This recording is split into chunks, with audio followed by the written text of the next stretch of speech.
Welcome back. आप consumer अड्डा में आज बात हो रही है कि कैसे परीक्षाओं के साथ डील किया जाए। प्रधानमंत्री मोदी ने हर साल की तरह परीक्षा पर चर्चा की और बच्चों को कुछ बेहतरीन टिप्स दिए जहां पर वो अपनी परीक्षा के प्रेशर को अच्छे से हैंडल कर सकते हैं और एक बेटर रिजल्ट निकाल के ला सकते हैं।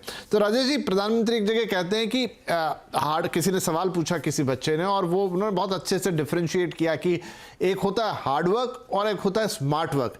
और ऐसा नहीं है कि एक अकेले स्मार्ट वर्क से काम चल जाएगा और हार्ड वर्क नहीं करना पड़ेगा। उन्होंने कहा कि दोनों का एक कॉम्बिनेशन होना चाहिए। आपको पता होना चाहिए कि कहाँ हार्ड वर्क करना है और कहाँ स्मार्टली हार्ड वर्क करना है। तो क्या मानते हैं आप, क्या अप्रोच बच्चों को अपनानी चाहिए परीक्षा के आसपास?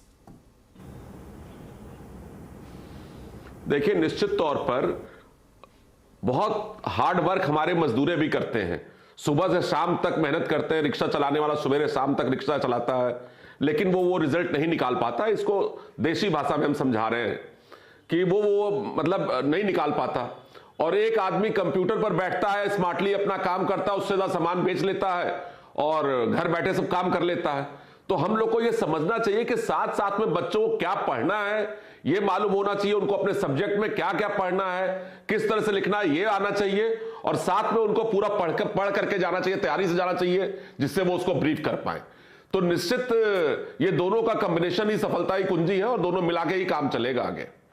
जी कुंज, उन्होंने यहाँ पर टीचर्स को भी हिदायत दी, आज सलाह दी इनफैक्ट, कि अगर बच्चे आपसे सवाल पूछ रहे हैं तो आप उसे स्पोर्टिंगली लें, आप उनके हर सवाल का जवाब दें। उन्होंने तो ये भी कहा है कि अगर बच्चा सवाल पूछ रहा है और आपको लग रहा है कि शायद अभी आपके पास जवाब नहीं है तो आप उसको बिल्कुल साफ साफ बताएं एज ए टीचर कि भाई अच्छा है तुमने सवाल किया, मेरे पास इस पर इतनी जानकारी और कल मैं तुम्हारे लिए और जानकारी इकट्ठा करके लाऊंगा और तुम्हें बताऊंगा।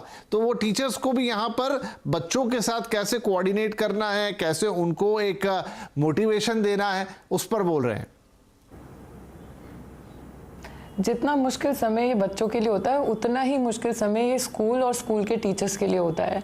तो जब ये बहुत अच्छी बात है अगर बच्चे टीचर्स से सवाल कर रहे हैं और बच्चों से टीचर कोऑर्डिनेशन में है और टीचर्स को ये चीज़ बहुत अच्छे से पता होनी चाहिए, अगर if they are a good teacher, that बच्चों को जो भी सवाल उनके हैं उसको पूरा क्लियर करना चाहिए। और उनके कोई कन्फ्यूजन है, उनको खुद भी कोई कन्फ्यूजन है तो डाटा इकट्ठा करके उनको गेट बैक करना चाहिए उस चीज़ पे।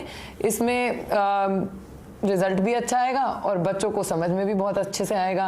और जैसे कि अभी स्मार्ट और हार्ड वर्क की आपने बात करी, हार्ड वर्क इम्पॉर्टेंट है लेकिन स्मार्टली उसको किस तरीके से करा जाए उसका एक पैटर्न बनाना चाहिए जिसमें उनको चीज़ें इजीली याद रहें। और जब वो पेपर को उनके सामने आए, एग्जामिनेशन का पेपर आए, रिवीजन उनका प्रॉपर होना चाहिए।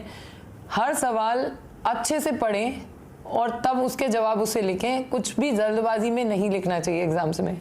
ये एक बहुत ज़रूरी बात है कि जो बेस्ट रिजल्ट्स आते हैं वो आप जब बिल्कुल फोकस क्लियर, आपका माइंड सेट होता है उस चीज़ पे कि हाँ आप बिल्कुल क्लियर हैं टॉपिक के ऊपर, वो एक ऑब्वियसली अगर आपका पैटर्न ठीक चल रहा है तो वो आप कर पाएंगे।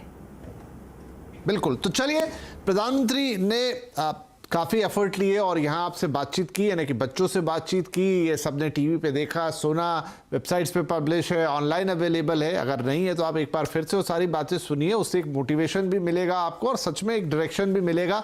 बाकी हमारे एक्सपर्ट ने बताया कि आपको कैसे अप्रोच करनी चाहिए, पेरेंट्स को किस तरह से बिहेव करना चाहिए इस वक्त में, और टीचर्स की क्या जिम्मेदारी होती है। आई होप कि अब सब बच्चों के एग्जाम शुरू हैं। ऑल द बेस्ट सभी बच्चों के लिए। अच्छे से मेहनत कीजिए, स्मार्टली काम कीजिए, टाइम को अच्छे से मेहनत कीजिए और दबाव का दबाव मत लीजिए।